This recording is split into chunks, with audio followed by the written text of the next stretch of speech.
This is Inside Indiana Business Radio for the afternoon of May 26th, 2022. I'm Alex Brown.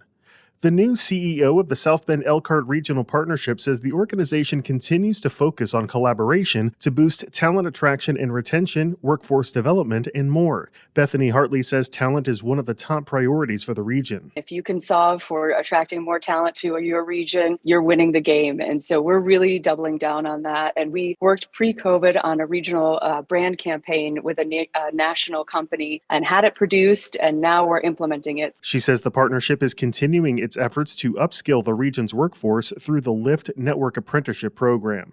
Texas-based Guardian Bikes says it is building its first U.S. production facility in Seymour. The Jackson County Industrial Development Corporation says the bicycle manufacturing startup will invest nearly $7 million in the facility and create 100 jobs by 2026. Columbus-based Cummins is getting out of the mask-making operations it launched during the pandemic. The powertrain maker says it has sold the equipment to Team Cruiser, a Black-owned supply company in Indianapolis that plans to continue making masks beyond the immediate response to the pandemic.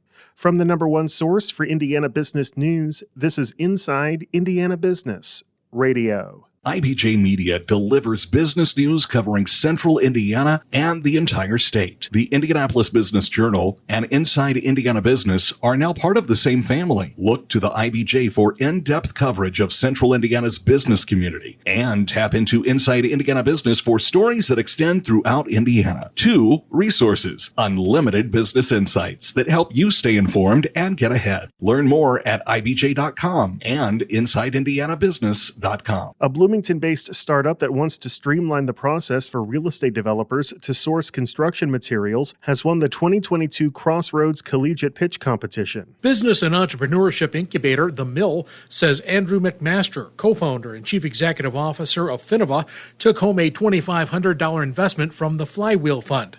Finnova is building a streamlined marketplace for large multifamily and commercial real estate developers to source construction materials directly from the supplier. The startup says it helps developers efficiently locate the best materials for each project specifications, which McMaster says keeps the work on time and on budget. McMaster is a student at the Kelley School of Business at Indiana University Bloomington. He founded the company with Kelley grad Michael Wayne, who is also CEO of Detroit Riverside Capital, a real estate investment firm with focus on constructing mixed-use communities. They're working with developers to build the platform and populate it with suppliers. They expect to launch in January 2023. Wes Mills, Inside Indiana Business Radio. An Oregon-based marketing technology company is adding to its portfolio with 3 companies, including one in Indiana. iTrack, which works to help dental practices grow their business, has acquired SmartBox Dental in New Albany, though financial details were not disclosed. SmartBox is a digital marketing and management agency focusing on dental practices throughout the country. The company currently employs 40 people, and iTrack Chief Marketing Officer Becky Meek says there will be additional opportunities for growth. A new drug for prostate cancer patients who have run out of options is now on the market, and it was discovered by the legendary Dr. Philip Lau at Purdue University. It marks the second FDA approval in less than 6 months for discoveries made in his lab. The latest FDA approval is for Pluvicto to treat advanced stage prostate cancer that isn't responding to standard therapy. Healthcare giant Novartis picked up the drug when it purchased Lau's Purdue-based startup Endocyte back in 2018 for the price tag of $2 billion. In its Phase 3 clinical trial, Pluvicto reduced the risk of death by 38%.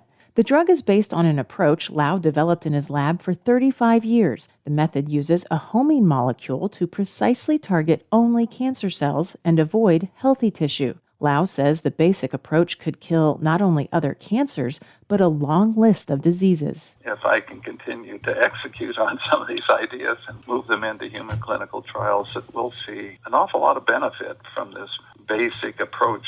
I think we have the ability to treat an awful lot of human diseases. Lau says his next FDA approval will likely be for a cancer drug that he's repurposed to treat malaria. Kylie Valletta, Inside Indiana Business Radio. Indy 500 pole sitter Scott Dixon is this week's guest on the Business and Beyond podcast with Gary Dick, presented by PNC, a weekly conversation with high-profile Hoosiers in business, sports, and entertainment, and beyond. Available now from your favorite podcast provider. I'm Alex Brown for Inside Indiana Business Radio on Demand.